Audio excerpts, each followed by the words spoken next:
Lines media Tamil நேயர்களுக்கு வணக்கம் sir. வணக்கம் சார். வணக்கம். தமிழகத்தில் தொடர்ந்து 2-3 மரணங்கள் நடந்தது ஒரு மிகப்பெரிய பேசுபொருளாக இருக்குது. இரண்டுமே திருமணத்தை ஒட்டி தான் நடந்திருக்குது.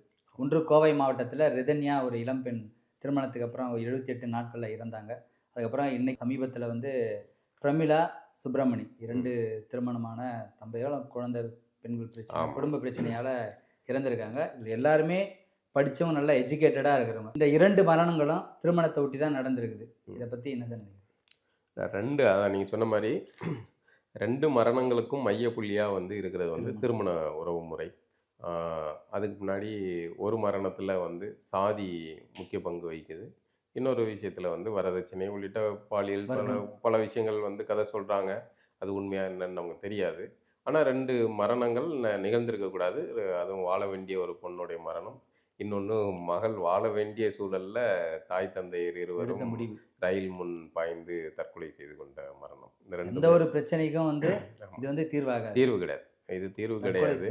ஆனால் இதை நம்ம கொஞ்சம் உளவியல் ரீதியாக இந்த விஷயம் ரொம்ப ஆய்வாக பேச வேண்டிய, நுணுக்கமான பார்வையோட பேச வேண்டிய ஒரு விஷயமா கருதுறேன். ரெண்டுமே முக்கியமான மரணங்கள். இந்த மரணத்திலிருந்து சில விஷயங்கள் அடுத்த தலைமுறைக்கு புரிதலை உண்டு பண்ண வேண்டிய அவசியம் இருக்குது.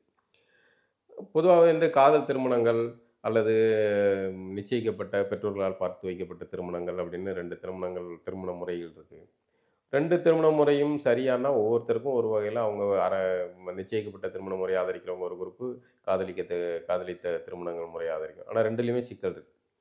இன்றைக்கி பெருவாரியான குடும்ப நல நீதிமன்றங்களில் காதலித்து திருமணம் செய்து விவாகரத்துக்கு வர்றவங்களும் அதிகமாக வர்றாங்க. குடும்பத்தில் ஜோதிடம், ஜாதகம், கட்டம் எல்லாத்தையும் பார்த்து, எல்லா பொருத்தமும் பார்த்து திருமணம் செஞ்சவங்களும் நிற்கிறாங்க. இப்போ எனக்கு இந்த எல்லா இதுவும் பார்த்து பெற்றோர்களால் நிச்சயிக்கப்பட்ட திருமணத்தை செஞ்சவங்க கூட நிற்கிறதில்ல. ஒரு லாஜிக் இருக்குது. அதாவது அந்த சம்பந்தப்பட்ட வாழக்கூடிய ஆணும் பெண்ணும் அவர்களுக்கு இது புது உறவு, அவங்க எந்த தொடர்பு இல்லை. இந்த புதுசாக அறிமுகமாகறாங்க. அதில் பேசுகிறது முன்பின் ஆகலாம், புரிதல் இல்லாமல் போகலாம். ஒரு லாஜிக் இருக்குது. அவங்களுக்கு ஒத்து வரல, அதனால் மனமுறிவுக்கு வராங்கங்கிறதுல ஒரு லாஜிக் இருக்குது. ஆனால் 5 ஆண்டுகள் 10 ஆண்டுகள் காதலித்து, விரும்பி விரட்டி காதலித்து திருமணம் செய்த அந்த காதல் தம்பதிகள் ஏன் மனமுறிவுக்கு வர்றீங்க? அங்கே என்ன சிக்கல்?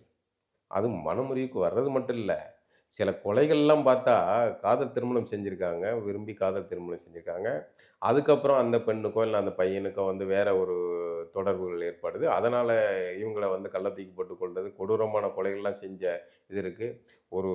அந்த குன்றத்தூர் பக்கத்தில் தான் ஒரு பிரியாணி கடைக்காரன் கூட தொடர்பாகி ஒரு பொண்ணு 2 குழந்தைகள். அது அந்த வங்கி தன் கணவரை அந்த கணவனை காதல்தான் திருமணம் பண்ணியிருக்காங்க. ஆனால் வேற ஒரு பாலியல் ஈர்ப்பில் வேற ஒருத்தரோட இதாகி பெற்ற குழந்தைகளை கொள்ற அளவுக்கு போகிற அந்த வக்ரம் எங்கேருந்து வருது? அப்பவும் இது சமூக பிரச்சனை ஒன்று, இன்னொன்று தனிப்பட்ட நபர்களுடைய உளவியல் பிரச்சனை, பாலியல் சார்ந்த பிரச்சனைன்னு பல பிரச்சனைகள் இருக்குது. இப்போ இந்த ரிதன்யா அவங்க இதில் ஒரே சமூக பின்னணி, நல்ல பொருளாதார வசதி கொண்ட பின்னணி, படித்த பின்னணி எல்லாமே இருக்குது. கடைசியில் அதில் வரதட்சணை, நெருக்குதல் அப்படின்னு அந்த பெண்ணுடைய ஆடியோ கதறெல்லாம் பார்க்குறோம். அதில் எல்லாம் பார்த்துருக்காங்க, எல்லா இதுவும் நடந்திருக்கு. ஆனாலும் அதில் அப்படி ஒரு சிக்கல் ஏன் வருது? அங்கே எல்லாம் தானே இருக்குது.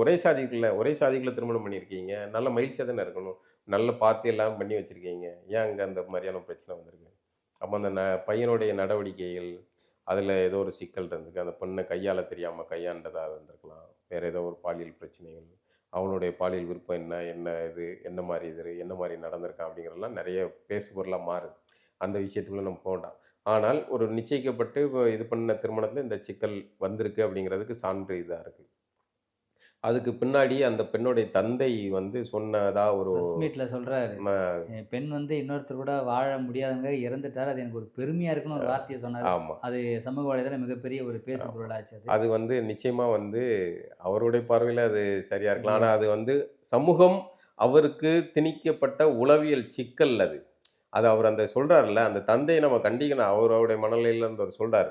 ஆனால் பொதுவாக ஒரு மனிதன் ஒரு வார்த்தையை சொல்கிறான், தன்னுடைய பலகீனத்தை வெளிப்படுத்துகிறான், இல்லைன்னு யாரோ ஒருத்தங்கிட்ட தவறாக நடந்துக்கிறான்னா அதுக்கு பின்னணியில் இருந்து பார்த்தீங்கன்னா ஒரு சமூக அழுத்தம் இருக்கும். அதுவும் இந்த சாதி மதம் சார்ந்த விஷயங்கள் எல்லாத்துலேயுமே பார்த்தீங்கன்னா, காதல் திருமணங்கள் இது எல்லாத்துக்கும் முன்னாடி பார்த்தீங்கன்னா ஒரு சமூக அழுத்தம் தான். ஒரு தனிநபரா ஒரு ஆண் தந்தை அந்த பெற்றோர்கள் தனிநபர்களா தங்கமானவர்களா இருப்பாங்க. தம் பிள்ளைக்கு வந்து அவ்வளோ பார்த்து பார்த்து எல்லாம் செஞ்சிருப்பாங்க. அவங்க தம் பிள்ளைய கட்டி குடுத்து மகிழ்ச்சியா வாழணும்னு தான் எல்லா பெற்றோரும் ஆசைப்படுவாங்க. அவங்க மகிழ்ச்சியா இருக்கணுங்கிறது தான் எல்லா அடிப்படையில எந்த சாதி மதமாவும் யாராவும் இருக்கட்டும். தான் பெற்ற குழந்தைகள் நல்லா இருக்கணும்னு தான் ஆசைப்படுவாங்க.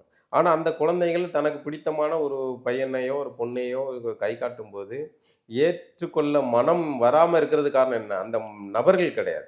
அவர்களுக்கு பின்னாடி ஒரு சமூகம் வந்து, இந்த அமைப்பு. என்ன உன் பிள்ளை ஓடி போய்ட்டாளா? ஓடி போய் கல்யாணம் பண்ணிட்டாளா?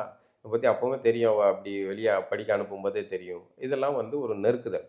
இப்ப இவங்களுக்கு இந்த தந்தை சொன்ன அந்த இது இருக்க சுப்பிரமணியன் சொன்னீங்க. இல்ல இந்த இவரு ரிதன்யாவோட ரிதன்யாவோட தந்தை, தந்தையா? அவர் சொல்ற அந்த வாசகத்துக்கு முன்னாடி அவருக்கு குடுக்கப்பட்ட, அவருக்கு போதிக்கப்பட்ட அந்த நெருக்குதல் தான். அதுதான் வந்து அந்த பொண்ண வந்து "நீ அங்கேயே இருந்துரு" அப்படிங்கிறது. அதாவது அவங்க நிறைய அ முறை போராடி இருக்காங்க. "அப்பா என்னால குடும்ப முடியல" முறைக்குள்ள போன அப்படின்னு. பிறகு நம்ம குடும்பத்தை கூடுமான வரைக்கும் தக்க வைக்கணுங்கிறது தான் சரி. அதே சமயம் அந்த குடும்பத்துல வாழவே முடியாத நிலை வரும்போது, நம்ம வந்து பெண் வந்துரணுங்கிறது தான் பாதுகாப்பானது. அதுக்கு உயிர மாய்க்கிற அளவுக்கு போறத விட, அந்த பெண் திரும்ப வந்துர்றது நல்லது. அதே சமயம் எடுத்ததுக்கெல்லாம் வந்து காப்பி 10 பேருக்கு வந்துட்டாங்க, டக்குன்னு காப்பி போட சொல்லிட்டாங்கம்மா, கொடும பண்றாங்க. அம்மா நம்ம இப்ப என்ன பண்றதும்மா? அப்படின்னு கேட்டுட்டு இப்போ உள்ள 210 கிட்ஸுகள் டூ கே மாரி கிட்ஸ். அந்த நிலையுமே அவசியமற்றது. குடும்ப முறைன்னா கொஞ்சம் முன்ன பின்ன மேல கீழ இருக்கும். மாமியார் ஒரு வார்த்தை சொல்லுவாங்க, கணவர்கிட்ட ஒரு இது இருக்கும், மனைவி ஒரு வார்த்தை சொல்லுவாங்க. அப்படி இப்படின்னு முன்ன பின்ன தான் இருக்கும். வீட்டுக்கு வீடு வாசல்படி தான். ஆனால் இந்த அழுத்தம்ங்கிறது புற அழுத்தம் இது. இந்த அழுத்தத்துல வந்து தன் மகள் வந்து உயிர் போனது கூட பரவால்ல. அவ இந்த மாரி இருந்தது எனக்கு மகிழ்ச்சி அப்படின்னு ஒரு ம். தந்தை சொல்றதுங்கிறது உண்மையிலே வந்து வருத்தத்துக்குரியது. அவர நம்ம கண்டிக்கிறதோ, அதுக்கெல்லாம் நமக்கு அவசியம் கிடையாது. ஆனால் இந்த வார்த்தை சொல்றதுக்கான சூழல் புற காரணிகள் உருவாக்குன சூழல். தன் சாதி, தன் மதம், அத தவிர்த்துட்டு வேற ஒரு மறுமணம் பண்ணக்கூடாது. காலம் எங்கேயோ போயிட்டுருக்கு.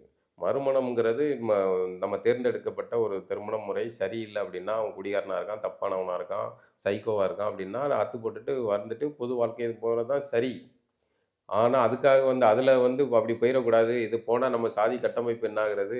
நம்மளுடைய ஊர் என்ன சொல்லும்? அது என்ன சொல்லும்? எவன் என்ன சொல்லிட்டு போறான்? இந்த குழந்தைகள் நம் மூலம் வந்தவர்கள். அவர்கள் நமக்கானன்னு கிடையாது. அவர்கள் அவர்கள் வர்றதுக்கு நம்ம ஒரு வழிப்பாதையா இருந்திருக்கோம். அவ்வளோதான்.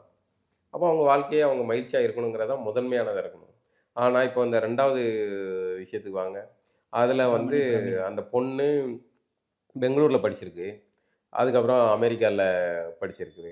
பெங்களூர்ல படிக்கும்போது, அந்த பையன் வேலூரைச் சேர்ந்த பையன்னு தகவல் சொல்றான். 2 பேரும் ஒரே பிரிவுக்குள்ள வரக்கூடிய, ஒரே சமூக அந்தஸ்துக்குள்ள இருக்கிறவங்க தான். ஆ வேற வேற ஒரு மதமோ, அல்லது அட்டவணை பிரிவோ அந்த மாரி எதுவும் இல்ல. எதுவும் கிடையாது. ஆமா. 2 பேரும் ஒரே பிரிவுக்குள்ள வர்றவங்க. பிசியோ, எம்பிசிக்குள்ளயோ வர்ற ஒரே பிரிவைச் சேர்ந்தவர்கள் தான். ஆனா, அங்க வந்து ச அந்த பொண்ணு விடாப்பிடியா இருந்திருக்கு. நான் உன்னைய திருமணம் செய்வேன்ட்டு. அங்க வந்து எது தடுக்குது? சாதி. தாய் தந்தையர் வந்து கடுமையா வந்து முரண்படுறாங்க. அவங்க வந்து அத ஏத்துக்க கடுமையான முறையில சண்டை போட்டு இது பண்ண பிறகு, வேற வழி இல்லாம வாகனத்த எடுத்துட்டு போய் ரயில் முன் பாய்ந்து இறக்குறாங்க. இந்த நெருக்குதல் அவங்களுக்கு ஏன் வருது? ஏன் வரணும்?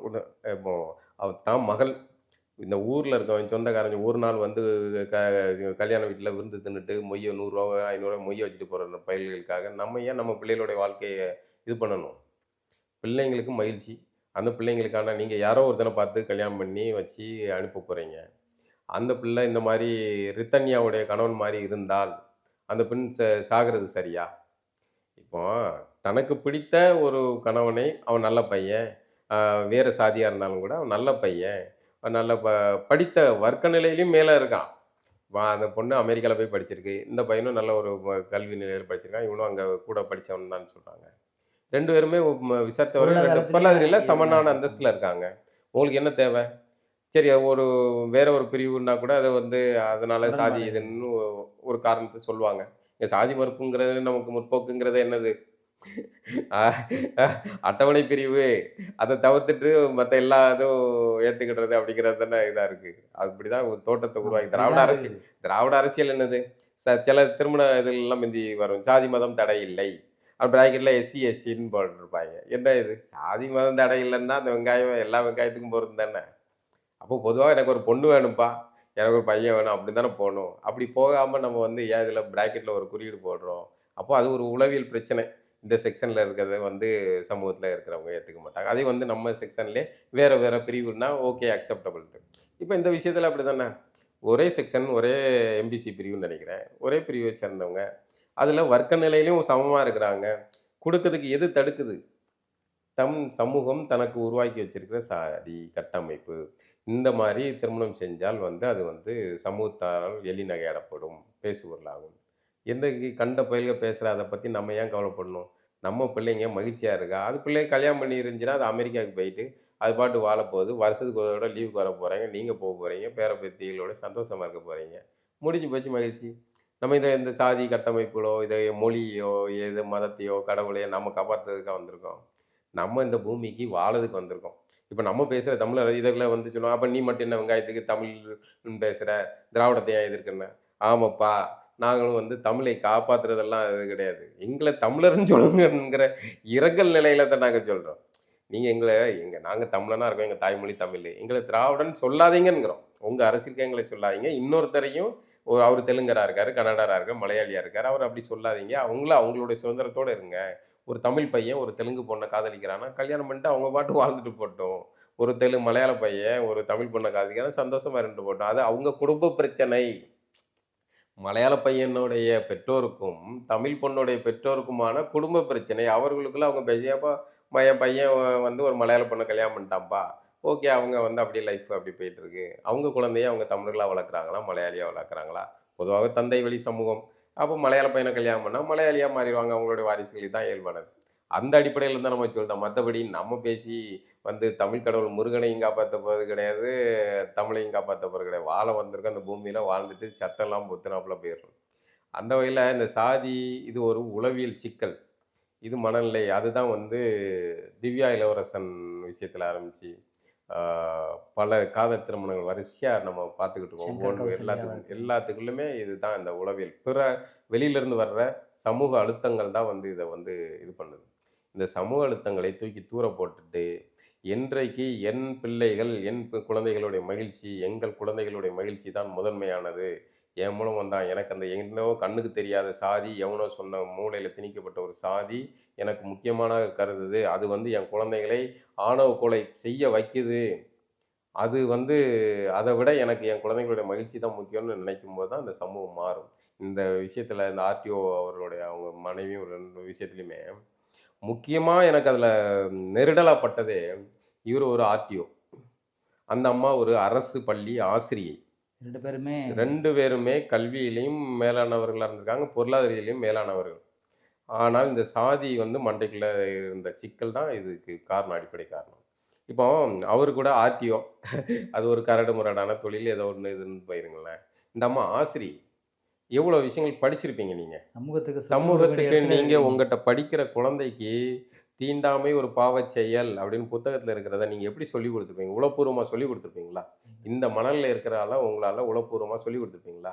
நீங்க ஒரு ஆசிரியையா இருப்பீங்க. வேற எவன்னா கூட வேற. ஒரு ஆசிரியை தொழில் இருக்கவன், அவன் ஒரு அந்தணன், அவன் ஒரு குரு, அவன் சமூகத்துக்கு நல்ல விஷயத்த சொல்லிக் கொடுக்குறவன். அவன் தான் ஐயன்.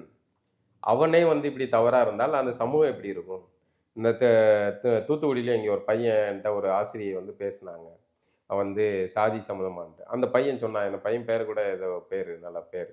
அவன் சொன்னான், "டீச்சர் அவங்களும் எல்லாம் ஒண்ணு தானே டீச்சர்" அப்படின்னு ஒரு வார்த்தை ம். சொன்னான். இவ்வளோத்துக்கும் அவன் அந்த பையன் அட்டவணை பிரிவு கூட கிடையாது. இந்த அம்மா வந்து அட்டவணை பிரிவுக்கு எதிரான ஒரு அரசியல அந்த பையனை தூண்டி விட்டு பேசுறாங்க. இவங்க ஒரு ஆசிரியை. ஆனா அந்த ஆசிரியைக்கு அந்த பையன் அந்த படிக்கிற பையன் வந்து சொல்றான். வகுப்பெடுத்தான். "எல்லாரும் ஒண்ணு தானே டீச்சர்" அப்படின்னான். அப்போ ஆசிரியர் பிரிவு எவ்வளோ மோசமா இருக்குன்னு பார்த்துக்கங்க. நீங்க என்ன சாதியை ஒழிச்சிருவீங்க? என்ன சாதியை இது பண்ணிருவீங்க? நீங்க குழந்தைங்கள்ட்ட வந்து பள்ளிக்கூடம் உங்கட்ட இருக்கிற வரைக்கும் பெற்றோர்கள்ட்ட வீட்ல இருக்கிறத விட குழந்தைங்க வந்து பள்ளிக்கூடத்துல தான் அதிகமா இருக்காங்க. உங்கள நம்பி தானே விடுறோம். அந்த குழந்தைகளுக்கு நீங்க என்ன போதிக்கணும்? நீங்க ஆசிரியர்களே இவ்வளோ கேவலமான புத்தியோட இருந்தீங்கன்னா, எப்படி சமூகத்துக்கு வந்து நல்ல சிந்தனைகள் வரும்? எப்படி அடுத்த தலைமுறை நல்ல சிந்தனையோட வரும்? நீங்க ஒரு மாணவன்ட்ட இப்படி பேசுறீங்க. அந்த மாணவன் பிறகு இன்னொரு மாணவன வெட்டத்தானே செய்வான். பள்ளிக்கூடத்துக்கு அறுவலை கொண்டு வரான் மாணவன்னா, ஆமா நீ வாத்தியா இந்த லட்சணத்தில் இருக்க, டீச்சர் இந்த லட்சணத்தில் இருக்க. அப்போ அவன் படிக்கிற பையன் அறுவலை கொண்டு வராமல் என்ன பண்ணுவான்? அறுவலை எடுத்துட்டு வந்து ஒரு பையனை வெட்டுறாங்களே, ஏன் நடக்குது? ஏன்னா ஆசிரியை அந்த லட்சணத்தில் இருக்காங்க. பள்ளிக்கூடமே வந்து முற்போக்கு சிந்தனையில் இல்லை. 1, 2 ஆசிரியர்கள் இருக்கலாம். நம்ம மொத்த பேரையும் அப்படி நம்ம குறை சொல்ல முடியாது. ஆனால் வந்து பெருவாரியான ஆசிரியர்களுக்கு இந்த சமூக நீதி சம்பந்தமான பார்வைகளோ, பகுத்தறிவு சிந்தனைகளோ கிடையாது. அவர்கள பொறுத்தவரைக்கும் அகவிலைப்படி, போனஸு இந்த மாதிரியான விஷயங்கள் மட்டும்தான் அவங்க தெரிஞ்சுக்கிறாங்க. வேற எந்த வாசிப்பு இருக்கு? ஆசிரியர்கிட்ட போய் பேசி பாருங்களேன். சமூகம் சம்பந்தமான சமீபத்தில என்ன புத்தகம் படிச்சீங்க? கேட்டு பாருங்களேன். பெருவாரியான ஆசிரியர் அதேவா? அவங்க பெருவாரியா தினமலர் வாங்குவாங்க. தினமலர்ல தான் இந்த அரசு ஊழியர்கள் போராட்டம் இந்த விஷயங்கள்லாம் போடுவாங்க. அதுதான் அவர்களுக்கு தேவை. போனஸ் கோரிக்கை இந்த மாதிரியான. எந்த அரசு பள்ளியிலயாவது டாய்லெட் வசதி இவ்வளோ நல்லா இல்ல, சரியில்ல. நீங்க சத்துணவு போடுறீங்க. சாப்பிடுற பிள்ளைக்கு அவசரத்துக்கு பாத்ரூம் போனா எங்க போகும்? அதுக்கான ஏற்பாடுகள் அரசு செஞ்சிருக்கா? அரசுகிட்ட நீங்க வந்து அதுக்கு வலியுறுத்தி கோரிக்கை வச்சு போராடுறீங்களா? 10 அம்ச கோரிக்கைகள்ல இது ஒண்ணு பேருக்கு வச்சிருப்பீங்க. முதன்மையான கோரிக்கை போனஸா தான் இருக்கும். போனஸ் உயர்வு, அகவிலைப்படி உயர்வா தான் இருக்கும். சம்பளம் உயர்வா தான் இருக்கும். இதெல்லாம் சும்மா கணக்கு வச்சிருப்பீங்க. எத முதன்மைப்படுத்தி நீங்க பேசியிருக்கீங்க இதுவரைக்கும்? பேச வாய்க்கிலேயே பேசுவாங்க. ஒண்ணும் கிடையாது ஆசிரியர்கள். ஆசிரியர்கள்ட்டே முற்போக்கு சிந்தனை இல்லை. நம்ம படிக்கிற காலத்துல என்னுடைய வாத்தியார் மகன் என் கூட தான் படிச்சான். எங்க ஊரு தலைவர் பஞ்சாயத்து தலைவர் மகன் அங்க தான் படிச்சான். அங்க டாக்டரா இருந்தவர் மகன் என் கூட தான் படிச்சான். நாங்க எல்லாம் ஒண்ணா தான் படிச்சோம். அங்க சமத்துவம் இருந்துச்சு. அரசு பள்ளியில அந்த சமத்துவம் இருந்துச்சு. சாதிய பார்வையில் இருக்கும். ஆனால் எல்லாம் ஒண்ணா தான் இருந்தாங்க. இன்னைக்கு வர்க்க நிலையில ஒவ்வொரு குழந்தைகளுக்கும் ஒரு கல்வி முறை வந்துடுச்சு. ஆசிரியர்களும் இப்ப கவுன்சிலிங் தேவைப்படுது. ஆமா. ஆசிரியர்களுக்கு தான் கவுன்சிலிங் தேவை. ஏன்னா, அவன் தான் வந்து பிள்ளைய அடுத்த தலைமுறைக்கு நல்லா சொல்லிக் குடுக்கணும். இப்ப இந்த அம்மா வந்து பிரமிளா அம்மா, அவங்க இறந்துருக்காங்களா? அப்ப அவங்க வந்து என்ன அவங்க படிச்சாங்க? என்ன ஆசிரியை தொழில் கத்துக்கிட்டாங்க? அது ஒரு சம்பளம் குடுக்குற வேலை கிடையாது. ஒரு கிளர்க் வேலை கிடையாது. ஒரு ஆபீஸ்ல ஒரு கிளர்க் போய், அக்கவுண்டன்ட் போய் வேலை பார்க்குற மாரி வேலை கிடையாது ஆசிரியர் வேலை. நீங்க ஒரு புது சமூகத்தை உருவாக்குறீங்க. நல்ல சமூகத்தை உருவாக்குறீங்க. ஆனா, அந்த நல்ல சமூகத்தை உருவாக்கக்கூடிய இடத்துல இருக்க நீங்களே வந்து கழிச்சடையா, கேவலமானவர்களா இருந்தால், அந்த சமூகம் எப்படி இருக்கும்? தீண்டாமை ஒரு பாவச்செயல்னு சொல்லிக் குடுங்க. இல்ல நீங்க சாதிய இதோட இருந்தா கூட இன்னொருத்தன வந்து இழிவுபடுத்தாதடா. யாரும் யார விட உயர்ந்தவங்களும் கிடையாது, யார விட தாழ்ந்தவங்களும் கிடையாது. அதையாவது சொல்லிக் குடுங்க. எல்லாரும் சமம்னு சொல்லிக் குடுங்க. சாதிய அடக்குமுறைகள் வந்து இயல்பா வந்து உருவாக்கப்பட்டது. அத வந்து ஆசிரியர்கள் ஒழிக்கிறதா, அதெல்லாம் வந்து ரொம்ப டெப்த்தா பேச வேண்டியது. ஆனால் ஆசிரியர்கள் மாணவர்களிடம் சாதிய பாகுபாடு காட்டாமல் வந்து பண்போடு இருக்கிறது அவசியமானதில்ல. இப்ப இந்த அம்மா வந்து நெனச்சிருந்தா, நம்ம தாயார் நெனச்சிருந்தாங்கன்னா, இது முடிவெடுத்திருக்க முடியும். சுமூகமா ஆயிருக்கும். என்ன அப்படி இதாயிரப்போது? 4 நாள் பேசுவானா? அது பாட்டு பிள்ளைகள் பாட்டு அமெரிக்கால போய் வாழ்ந்துட்டு அது மகிழ்ச்சியா இருக்கும். என்ன பாருங்க. இப்ப அந்த பொண்ணுடைய மனநிலை என்னவா இருக்கும்? தன் திருமணத்த வச்சு தாய் தந்தையர் இறந்துட்டாங்க. அது எவ்வளோ பெயினா இருக்கும் அந்த பிள்ளைக்கு, அந்த அது குழந்தைக்கு. இன்னும் அழுத்தத்த தான் அது குடுக்கும். இன்னும் அழுத்தத்த குடுக்கும். அதோட இன்னொரு பையன் இருக்கான். டாக்டர் சாதிச்சு. படிக்கிறான்.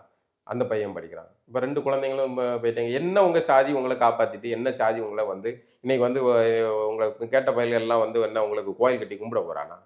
அ அதுல வேற இது சில அமைப்புகள்லாம் வந்து இவர்கள் வந்து இந்த மாரி பண்ணி கொண்டார்கள். அத பெருமையான ஒரு பெருமையா. ரைட்டப்போட போடுறாங்க.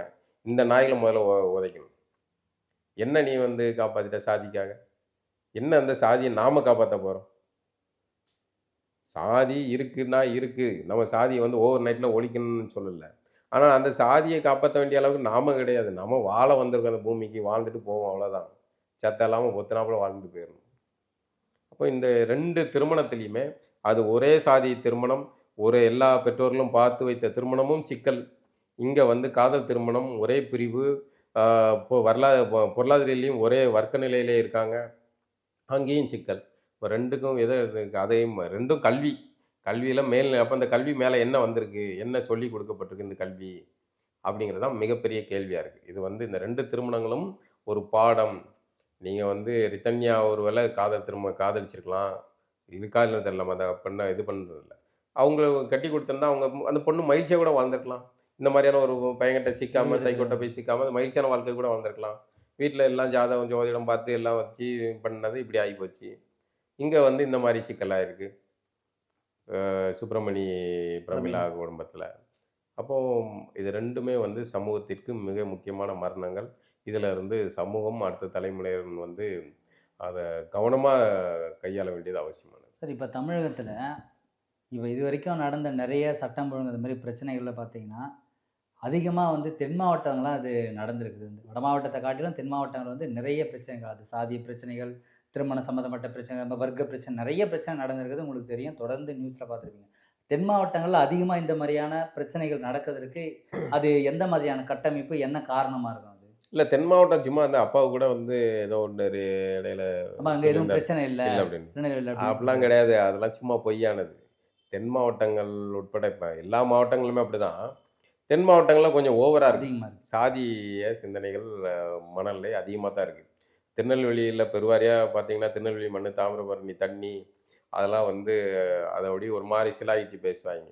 திருநெல்வேலி அது நெறைய படித்தவர்கள், அறிவானவர்கள் எல்லாம் திருநெல்வேலியில இருக்கிறவங்க. நெறைய அரசு விருதுகள் பெற்றவங்கலாம் இருக்காங்க திருநெல்வேலில. ஆனா திருநெல்வேலி இன்னொன்னுக்கும் சிறப்பு வாய்ந்தது தான் இந்த சாதிய கொலைகள், படுகொலைகள், சாதி மோதல்கள் இதுலயும் இருக்கு. இதெல்லாம் கடந்து தான் வரணும். சமூகத்தை ஓவர் நைட்ல ஒரே நாள்ல திருத்த முடியாது.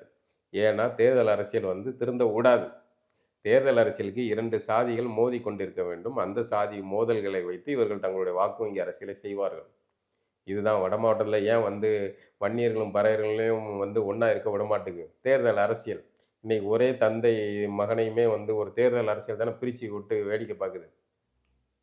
தேர்தல் நாற்காலி பேர் அரசியல் வந்து எந்த சமூகங்களையும் ஒன்று சேர விடாது. அப்ப இத வந்து அடுத்த தலைமுறை படிக்கிறவன் தான் படிச்சு மேல வர்றவன் நமக்கு சுய புத்தி இருக்குல்ல, சொந்த புத்தி இருக்குல்ல.